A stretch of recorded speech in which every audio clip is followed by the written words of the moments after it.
Gəlin öyrənək, indi isə öyrənək Qaaq etebs və Muamzadebs. Qaaq etebs, bunların ikisi gələcək zamandadır. İlk olaraq bunu deyim. Qaaq etebs edəcək, bişirəcək, yeməklə işlətdiyimiz zaman. Muamzadebs, bu isə hazırlayacaq deməkdir. Məsələn, yemək necədir? Bundan öncəki videoda da öyrənmişdik. Saçməli. Yemək bişirəcək dediyimiz zaman saçmez qaaq etebs deyirik. Saçmez qaaq etebs. Yəni yemək bişirəcək. Yemək hazırlayacaq dediyimiz zaman deyirik saçmez muamzadebs. Saçmez muamzadebs. Muamzadebs. Bunlar ikisi də üçüncü şəxsin təkindədir.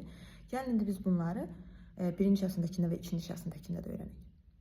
Birinci olacaq qavaq eteb, yəni mən edəcəm, qavaq eteb, saçmez qavaq eteb ya da movamzadeb, hazırlayacağım. Movamzadeb.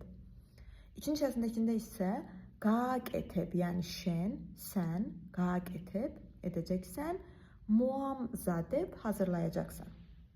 Saçmez qavaq eteb, me, saçmez movamzadeb, me, yəni yemək bişirəcəm, yemək hazırlayacağım. Saçmez qaq eteb, şen, saçmez muamzadeb, şen, yəni yemək bişirəcəksən, yemək hazırlayacaqsan.